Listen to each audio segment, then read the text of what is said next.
NDA संसदीय दल के नेता के तौर पर नरेंद्र मोदी आज राष्ट्रपति के समक्ष नई सरकार बनाने का दावा पेश करेंगे। 9 जून को नरेंद्र मोदी अपने मंत्रिमंडल के साथ प्रधानमंत्री पद की शपथ लेंगे।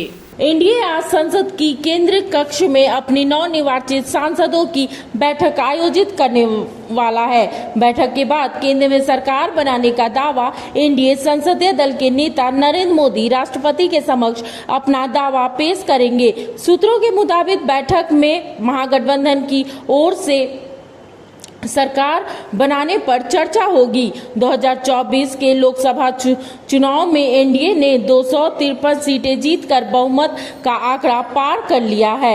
हालांकि भाजपा केवल 240 सीटें हासिल करने में सफल रही, जो 2019 की तुलना में बहुत कम है।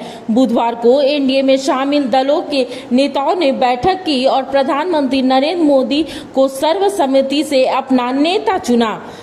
पीएम मोदी ने बाद में कहा कि हमारे मूल्यवान एनडीए सहयोगियों से मुलाकात हुई। एनडीए विकसित भारत के निर्माण की दिशा में काम करेगा। सहयोगी दलों को यह बता दिया गया था कि मंत्रिमंडल के बंटवारे को लेकर ऐसा फॉर्मूला तैयार कर लिया जाएगा जिस पर सहमति होगी। सूत्रों के अनुसार किसी नंबर फॉर्मूले की वजह सभी सहयोगी दलों को उचित प्रतिनिधित्व देने की योजना है। ऐसे में जिस दल के पास 5 तक सदस्य है उन्हें एक मंत्री पद और उससे ज्यादा वाले जदयू और तेदेपा को 3 मंत्री पद दिया जा सकता है। हालांकि इस बात की अटकलें तेज चलती रही। इन दलों की ओर से 4 मंत्री पद मांगा गया और तेदेपा की ओर से लोकसभा अध्यक्ष की कुर्सी भी मांगी है। इन मांगों को दोनों दलों में से किसी ने औपचारिक रूप से नहीं बताया है। भाजपा सूत्रों के अनुसार भी अभी तक इन दलों की ओर से कोई मांग नहीं रखी है। शपथ ग्रहण समारोह को लेकर गुरुवार को भाजपा अध्यक्ष जेपी नड्डा के आवास पर लंबी बैठक हुई। बैठक के केंद्रीय गृह मंत्री अमित शाह भी मौजूद थे।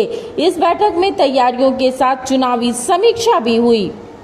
राजस्थान की 25 लोकसभा सीट में से इस बार भाजपा को 14 सीटें मिल पाई है, लिहाजा मंत्री पद का कोटा पिछली बार के मुकाबले कम हो गया है। पिछली बार राजस्थान से 24 सीट के बाद भी लोकसभा स्पीकर के अलावा 3 मंत्री बनाए गए थे। इस बार मंत्री पद के लिए राजस्थान में 6 बड़े नेताओं की दावेदारी है, लेकिन भाजपा के सूत्रों के मुताबिक राजस्थान में 2 नेताओं को ही मंत्री बनाया जा सकता है। सवाल ये भी है कि क्या इस बार राजस्थान से चुनाव जीतने वाले बड़े नेताओं को केंद्र में जगह मिल पाएगी। माना जा रहा है कि बीकानेर लोकसभा सीट से 4थी बार चुनाव जीतने वाले एससी वर्ग के सांसद अर्जुन राम मेघवाल को मंत्री पद मिल सकता है, लेकिन सवाल यह भी है कि जोधपुर से 3री बार जीतने वाले गजेंद्र सिंह को क्या मंत्री पद मिल पाएगा। इस तरह अलवर से पहली बार लोकसभा सांसद बनने वाले पार्टी के बड़े नेता भूपेंद्र यादव को क्या भूमिका होगी, इसी को लेकर चर्चा है। इसके अलावा ब्राह्मण चेहरे के तौर पर राजस्थान भाजपा के प्रदेश अध्यक्ष और चित्तौड़गढ़ से लगातार 3री बार सांसद बनने वाले बच्चू जोशी के नाम पर भी चर्चा है। हालांकि इस बार राजस्थान में भाजपा की खराब प्रदर्शन की जिम्मेवारी के लिए कमजोर संगठन को दोषी बताया जा रहा है, लिहाजा उनका पलड़ा परफॉर्मेंस के लिहाज से कमजोर हो गया है।